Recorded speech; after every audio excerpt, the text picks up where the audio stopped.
Bonjour à toutes et à tous. Merci d'être avec nous. Votre rendez-vous, le 7e, Océanos est là pour vous servir, si l'on peut dire. Une émission évidemment dédiée à la voile, mais aujourd'hui au sport de glisse.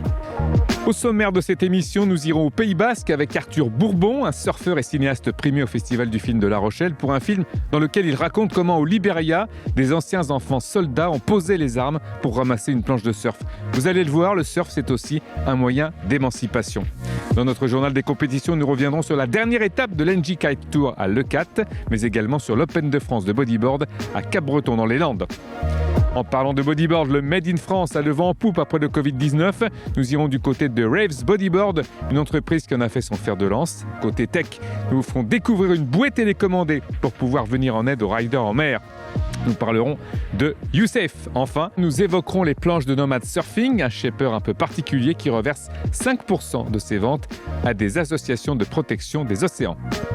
Je vous le disais dans le sommaire, pour être reconnu dans le monde des riders, la compétition est loin d'être un passage obligé. En effet, certains surfeurs appelés free surfers font largement parler d'eux. Parmi eux, un Français et néo-aquitain qui plus est, Arthur Bourbon. Il est cinéaste, il est surfeur. Tout de suite, c'est le grand format Océanos.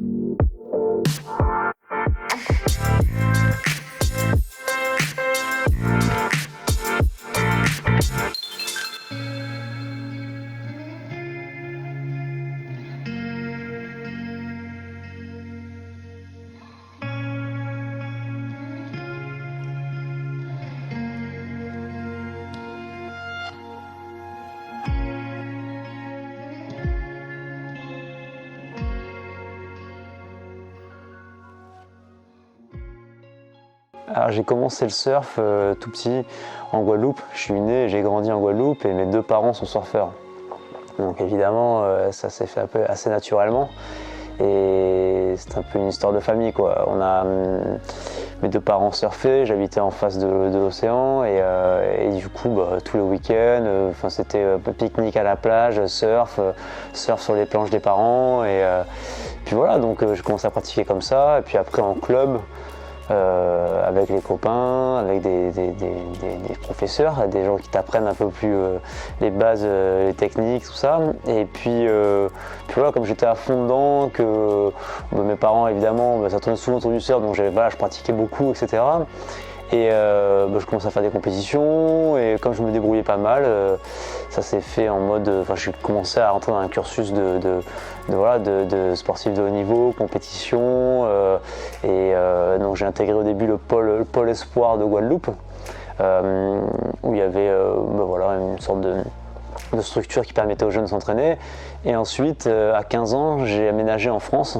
Donc j'ai quitté la Guadeloupe, j'ai laissé mes parents et ma petite sœur là-bas et je suis venu m'installer à Bayonne pour intégrer le pôle France Surf. Où là, c'est pareil, un centre d'entraînement qui existe toujours d'ailleurs, qui est géré par la Fédération Française de Surf. Et à partir de mon bac, en fait, j'avais des sponsors qui me suivaient et qui m'ont permis, j'avais fait des bons résultats en compétition, donc j'avais des sponsors qui me suivaient, qui m'ont permis de me lancer à fond.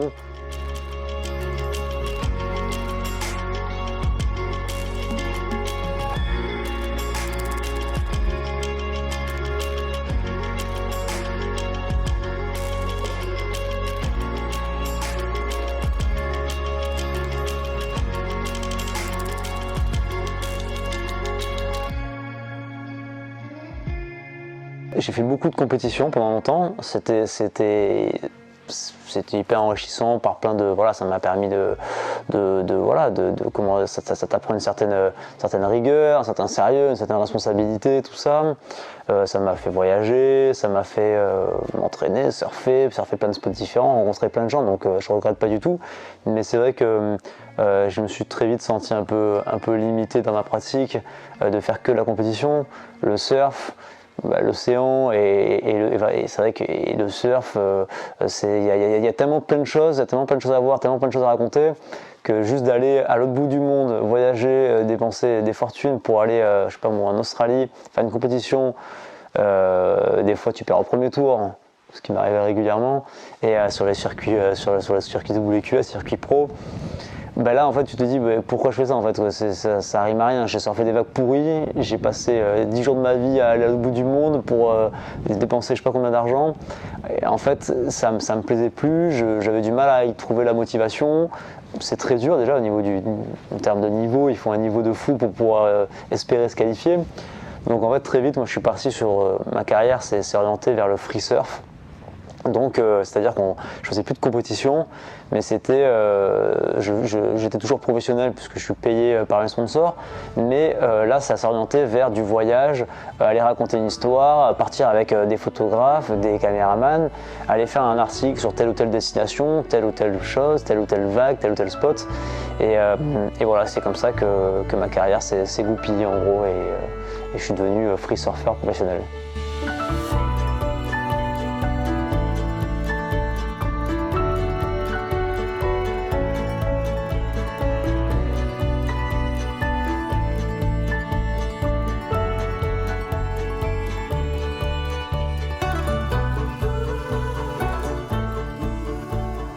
À la base, free surfer, c'était facile, il y avait plein de magazines de surf, la crise n'était pas encore arrivée, donc en fait on passait notre temps à se faire appeler par des photographes de surf, des magazines, on n'avait pas grand chose à faire en vrai, à part se pointer à l'aéroport, monter dans l'avion et puis surfer correctement là où on nous emmenait, quoi. C'était assez facile, c'était la belle vie, c'était top. Mais au fur et à mesure, ça s'est un petit peu,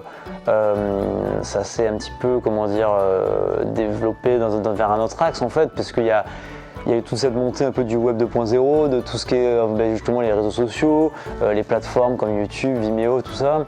Et de plus en plus, les gens, les surfeurs, les riders, même que ce soit dans les autres disciplines aussi, ont commencé à créer leurs propres vidéos, ont commencé à devenir un peu acteurs de leur, producteurs de leur propre contenu, quoi. Et du coup, voilà, ça a été un gros changement dans le free surf. Et au même moment, il y a eu un peu la crise, ça a resserré les budgets, etc. Donc ça a vraiment, c'est parti dans une direction complètement différente. C'est-à-dire que c'était à fond vers l'autoproduction, etc. Et ça l'est toujours. Aujourd'hui, il faut se démerder, il faut avoir des réseaux sociaux qui tournent bien, etc. Il faut communiquer, quoi. Et en fait, moi, je suis arrivé à ce moment-là et j'étais passionné de photos, de vidéos, j'adorais ça. Et j'avais l'habitude de voyager avec des photographes, des caméramans. Donc moi je m'intéressais à chaque fois, je leur disais ah putain c'est quoi cet objectif, ah c'est quoi ce caméra, ah comment tu fais ça, comment tu fais ci.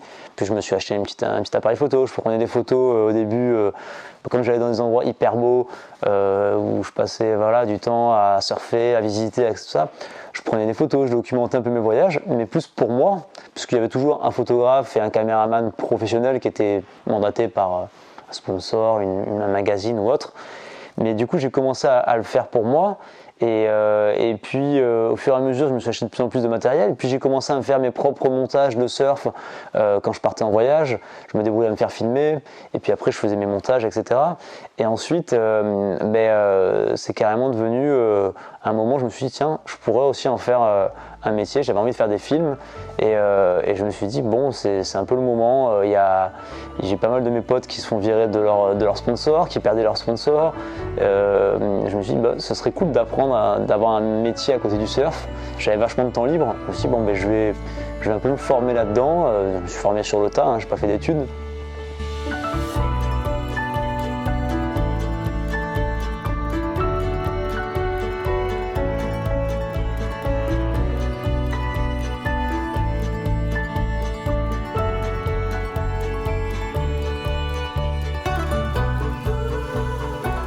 Du coup, j'ai commencé à assister d'autres caméramans avec qui je bossais avant en tant que surfeur, mais qui avaient leur boîte de prod, donc je les ai aidés dans leurs projets, etc. Et j'ai appris, je me suis formé jusqu'à atteindre un niveau, disons, de professionnalisme.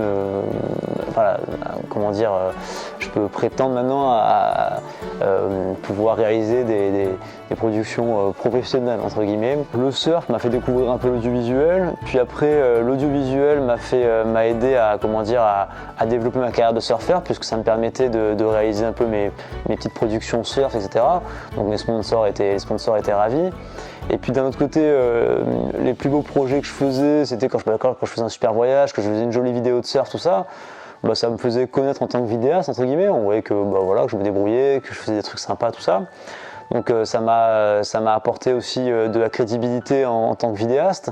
Et puis là, ça a été un peu le cercle vertueux, entre guillemets. Le surf m'aidait dans ma carrière de vidéaste et la vidéo m'aidait dans ma carrière de surfeur. Donc voilà, ça s'est plutôt bien goupillé. Et puis j'ai eu la chance par la suite de faire des plus gros projets. Mes sponsors ont commencé à avoir confiance en moi, en mes compétences aussi de filmmaker. Et du coup, je leur proposais des projets. Je leur disais, là, je vais partir à tel endroit avec un caméraman. Je vais réaliser un film où je serai protagoniste et en même temps réalisateur. Et puis voilà, ça s'est fait comme ça. Et puis de fil en aiguille, j'ai pu réaliser pas mal de projets. D'abord de court-métrage, puis de moyen métrage, je ne sais pas si ça se dit vraiment, mais des films de durée moyenne, et puis jusqu'au dernier projet, Water Get No Enemy, qui est mon premier long métrage, il fait 47 minutes. 12-year-old kid have a firearm, 15-year-old kid have a firearm, and they believe that with that weapon, they have all the power.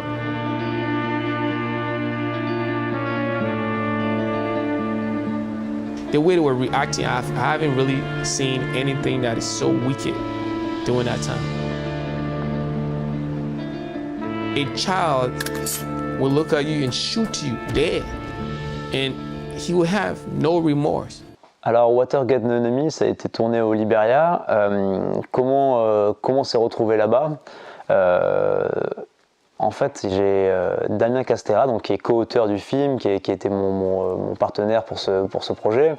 On voulait absolument faire un voyage ensemble et faire un projet de film ensemble. Et lui aussi, il est surfeur professionnel, il est free surfer comme moi, il a une carrière un peu similaire. On cherchait une destination, un sujet, un truc à faire ensemble, un projet à faire ensemble. Et on était assez attirés par l'Afrique.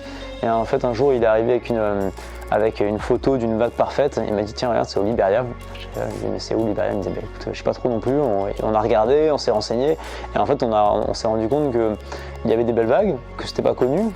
Il y avait déjà eu quelques reportages faits là-bas, mais c'était, disons, assez peu connu. Et en fait, l'histoire du pays était hyper forte. Tragique, certes, mais forte. Et puis surtout, il y avait cette communauté de surfeurs qui sont c'est des jeunes qui sont enfants de la guerre. Il y en a qui sont nés après la guerre, mais dans un pays d'après-guerre. Pour certains, ils ont carrément vécu la guerre en tant que réfugiés ou même enrôlés en tant qu'enfants soldats. Donc on s'est dit, on va aller découvrir ces vagues au Liberia, découvrir ce pays. Et puis on va aller rencontrer cette communauté de surfeurs et raconter un peu leur histoire, les mettre devant la caméra, leur donner le micro et leur donner la chance de raconter un peu ce qu'ils ont vécu et le but c'était à travers ces témoignages-là illustrer un peu le renouveau du pays, montrer justement une phase positive. Mais il y a des enfants surfeurs, il y a des jeunes qui surfent, il y a un super mouvement il y a une vraie communauté qui se crée autour du surf, autour de l'océan. Donc voilà, on va y aller, on va montrer ça. On a eu quelques belles récompenses en festival, à Anglette, dans plein de festivals de surf, d'aventure, tout ça. Donc ouais, c'était cool.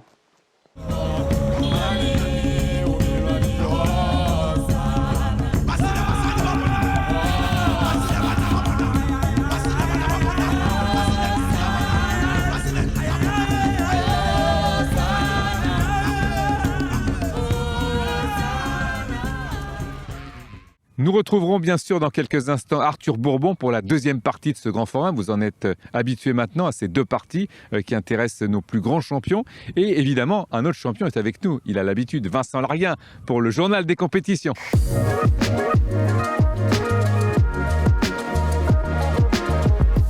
Merci Denis, je ne m'imagine pas comme un champion. En tout cas, des champions, il y en avait ce week-end, comme tu viens de le dire, à Leucate.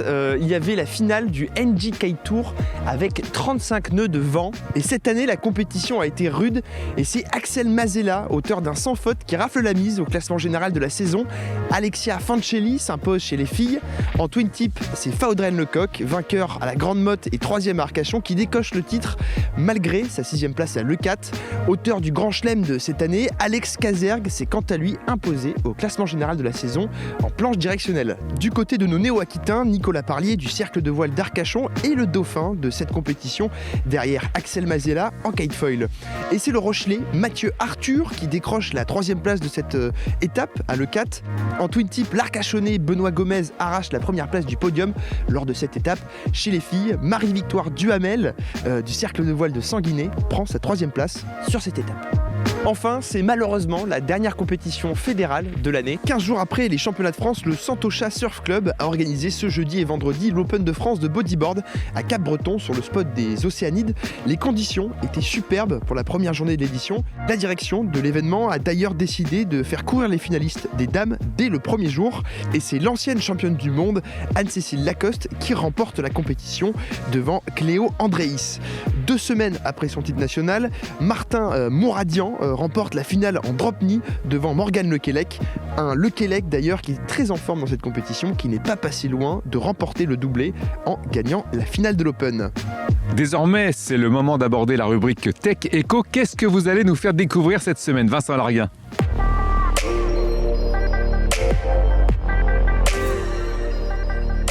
Dans cette rubrique Tech et Eco, on reste du côté de nos amis les bodyboarders. Je vous emmène chez Rave Bodyboard, une entreprise qui a fait de l'écologie et du Made in France son fer de lance. Avec nous pour en parler, Clément Dubré, le cofondateur de l'entreprise. Clément, racontez-nous, qu'est-ce que Rave Bodyboard? Qu'est-ce que c'est Rave Bodyboard? Donc, c'est une société qu'on a décidé de lancer avec un collègue à moi. Donc, à partir de cet été, en fait, début août, on a réfléchi au projet pendant 1 an environ, et on a décidé de créer tout ce qui est réseaux sociaux, plan marketing, financier, etc. Et donc le projet en soi, c'est de créer la première planche de bodyboard éco-responsable. Aussi comment c'est réalisable aujourd'hui. En fait, on a vraiment réfléchi à tout ce qui est structure du corps, le noyau du bodyboard. Donc on va le créer en époxy, en fibre de verre, mélangé à du polypropylène et du polyester. Donc on fait vraiment un alliage de pas mal de matériaux. Donc on va recycler tout ce qui est bouteilles en plastique, etc. Tout ce qui pollue en fait l'océan, on va l'utiliser pour justement le recycler et créer du polypropylène recyclé. On va l'utiliser dans le corps, dans le noyau du bodyboard, avec une mousse en polyester alvéolé où on va placer de l'époxy pour un peu rigidifier la planche sans trop qu'elle soit trop rigide, et pour quand même laisser du flex pour pouvoir réaliser des figures aériennes. Donc voilà, vraiment notre projet, c'est vraiment de créer une planche qui peut aller du niveau débutant vraiment au niveau professionnel. Et c'est quelque chose d'unique parce que ça s'est pas encore fait. On travaille avec un shaper dans les Landes, où il shape à la main, c'est du fait main. On cherche vraiment la qualité avant la quantité. Vraiment, on essaie de travailler sur un site pour pouvoir customiser la board, donner les exigences et ensuite pouvoir préparer ça. Après, on rentre en contact avec le client, on lui demande ce qu'il veut, etc. pour les mettre en place les cotations, etc., les dimensions. Donc pour l'instant, on travaille vraiment sur ça, sur du fait main, mais un rapport avec la clientèle hyper précis. Et après, au fur et à mesure des années, on va essayer de s'agrandir avec plusieurs shapers. Donc, on a pas mal de projets et pour l'instant, on a pas mal de retours. C'est pas mal. Côté tech, nous allons du côté d'une entreprise portugaise, une entreprise, vous allez le voir, absolument géniale. Parfois, quand un marin ou un rider est en danger à la mer, ceux qui souhaitent le secourir se mettent autant en péril. Cette innovation, c'est le U-Safe, une bouée télécommandée. Actuellement, les seules en démonstration ont été faites pour l'instant avec un prototype, notamment au Grand Pavois il y a peu de temps. Mais si le produit fini commercialisable aboutit, la bouée U-Safe pourrait bien répondre à la problématique de sécurité de beaucoup de marins. Et tout de suite, nous allons aller à la découverte, encore une fois, après la première partie, d'Arthur Bourbon.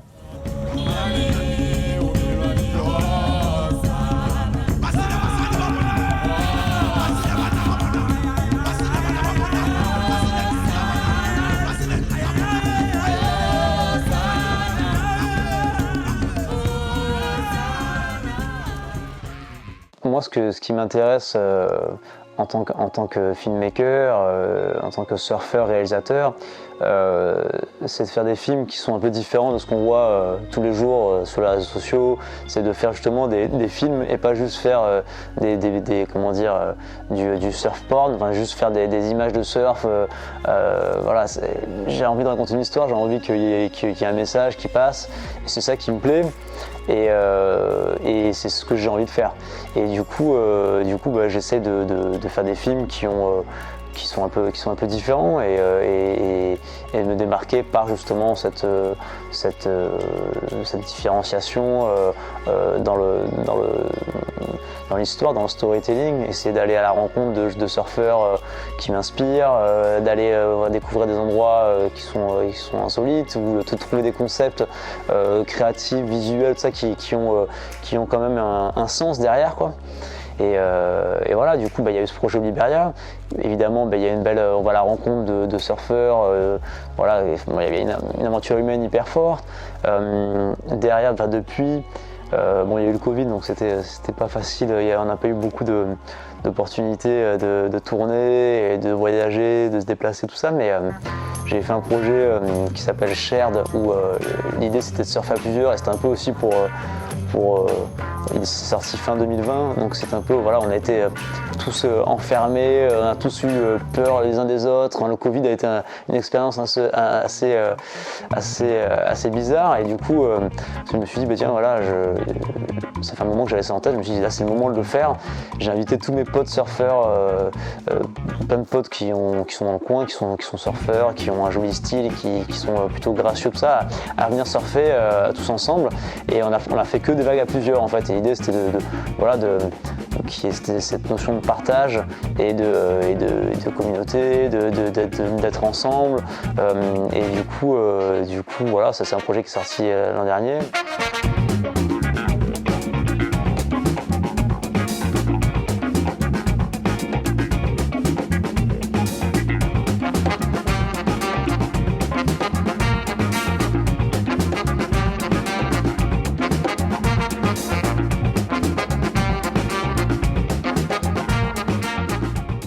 Je reviens juste, je suis rentré il y a une semaine d'un voyage à vélo.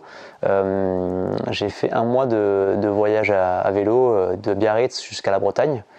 Ça aussi, c'est un projet qui est né un peu pendant l'ère Covid, pendant le confinement, parce que j'avais des projets de voyage qui sont tombés à l'eau, et je me suis dit, oh là là, ce truc, c'est parti pour durer, ça va être compliqué de voyager. Qu'est-ce que je pourrais faire, et j'avais fait un voyage en vélo il y a quelques années, et j'avais vraiment envie de le refaire, donc je me suis dit, je vais refaire ce trip en vélo, sauf que cette fois-ci, je vais en faire un documentaire. Et au fur et à mesure, l'idée un peu grossie, et le concept c'est vraiment construit et créé. Et du coup, l'idée, c'était de partir, donc de faire un voyage surf à vélo, de le documenter, donc sur toute la côte atlantique française, et en même temps, d'aller à la rencontre de surfeurs qui ont un parcours que moi je trouvais inspirant, et je me suis dit, je vais aller à leur rencontre, et je vais leur donner la parole et partager quelques moments avec eux, et puis en espérant être inspiré déjà, et puis que ça inspirera d'autres gens à travers le film, quoi. Et écoute, ça s'est super bien passé. on a fait un mois, on a eu des jolies vagues, que des super rencontres, et voilà, maintenant je vais attaquer la post-production du film là, et il sortira au printemps 2022.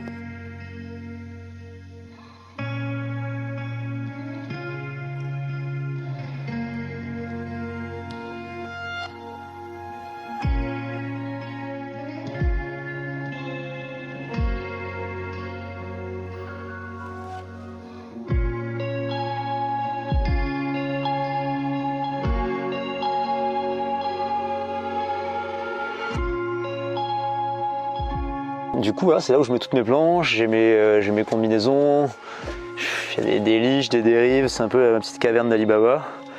Voilà, j'ai un peu des planches pour toutes les conditions, quoi, des planches de petites vagues, des planches de vagues moyennes, des planches pour des vagues un peu plus grosses, un peu comme celle-là, qui est un peu plus grande. Et voilà, il y a plein de vieilles reliques aussi de mes voyages, de mes dernières aventures surfistiques. Il y a, regarde, ça c'est un bout de ma remorque qui est démonté, qui est plié là. avec les roues qui sont ici. Et voilà, c'est avec ça que je suis parti. C'est la remorque que j'ai mis derrière mon vélo pour ce voyage que j'ai fait jusqu'en Bretagne. D'ailleurs, j'avais cette planche là. Et voilà, c'est un peu mon petit, tous mes petits trésors ici.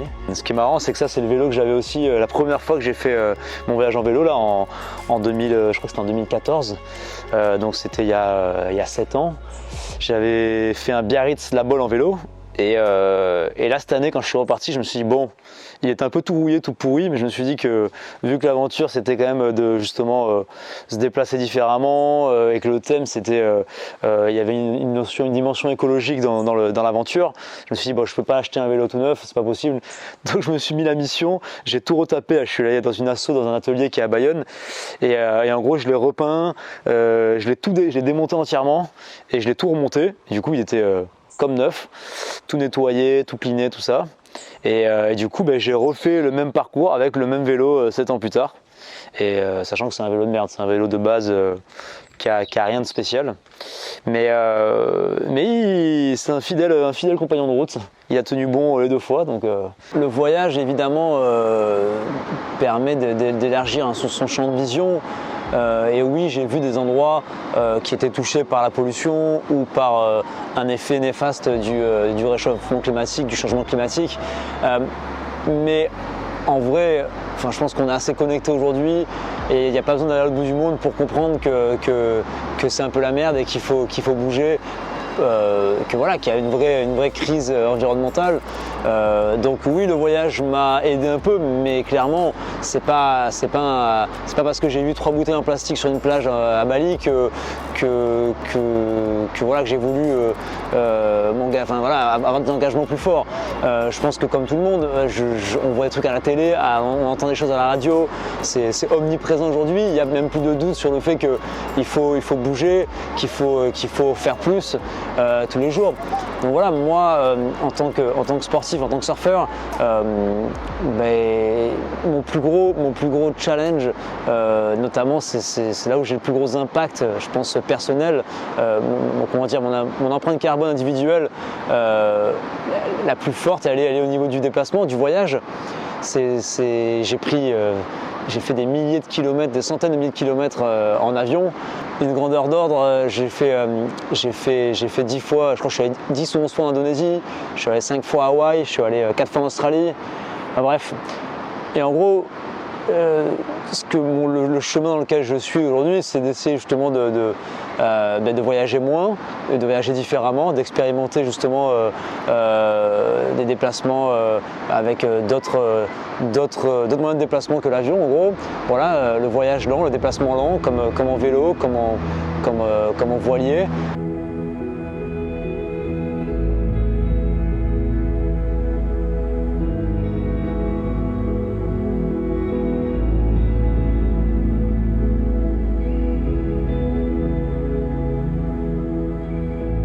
C'est ce qui m'a motivé à faire ce voyage en vélo aussi, c'est de re-expérimenter ce déplacement lent en vélo, de prendre le temps de voyager, que le voyage en lui-même soit une expérience et pas juste, je monte dans un avion, je m'endors, je regarde un film et je me réveille, je suis en Indonésie et je surfe et puis je rentre chez moi d'un coup. Non, là c'est le déplacement le déplacement en lui-même, le voyage est une expérience.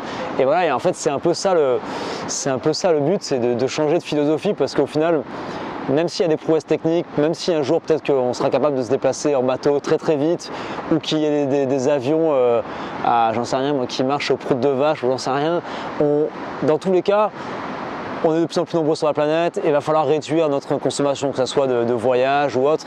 Donc voilà, le voyage c'est pareil, il faut apprendre, il faut changer sa philosophie de consommation et du coup voyager moins, voyager plus lentement, voyager plus longtemps aussi.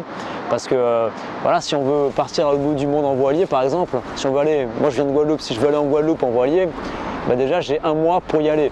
Donc si je prends 1 mois pour aller en Guadeloupe, il va falloir que j'y reste au moins 2 mois pour amortir le déplacement, sinon ça rime à rien. Et si je veux faire le retour, ça prend un autre mois. Donc en gros, si je veux faire un aller-retour en Guadeloupe, disons, et profiter de mon voyage, ce serait un voyage de 4 mois.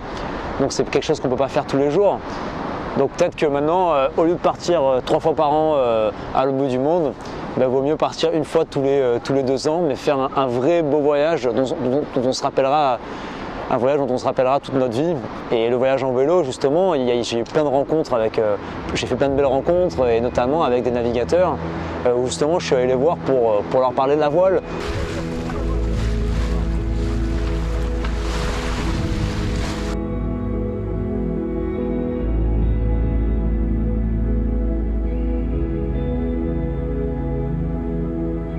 Si je veux continuer à voyager, je me suis dit que la voile, ça peut être un bon moyen. Donc j'apprends à naviguer, j'apprends à utiliser le vent pour me déplacer. Et voilà, il y a une école de voile à Saint-Jean-de-Luz, et ça fait plus d'1 an que j'ai commencé à prendre des cours de voile. Et du coup, dans ce voyage en vélo, c'était aussi l'opportunité pour moi d'aller rencontrer des navigateurs et de voir un peu ce qu'il en était de la voile. Est-ce qu'il y avait justement des innovations dans la voile, dans les matériaux de fabrication, etc. pour avoir une voile encore plus verte. Et puis d'un autre côté aussi parler de la philosophie de la voile, du voyage à la voile. Et du coup c'était chouette de rencontrer ces navigateurs et d'avoir un peu leur point de vue par rapport à tout ça.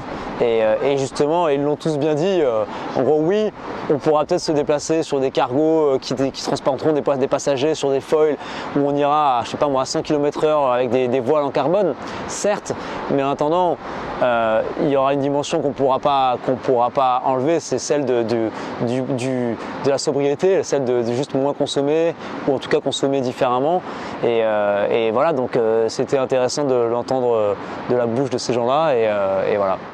La rubrique écologie, c'est évidemment une rubrique forte d'Océanos. Vous le savez, maintenant vous en avez l'habitude. Et cette fois, nous allons parler de planches de nomade surfing, un shaper un peu particulier qui reverse 5% de ses ventes à des associations de protection des océans. Vincent Larguin.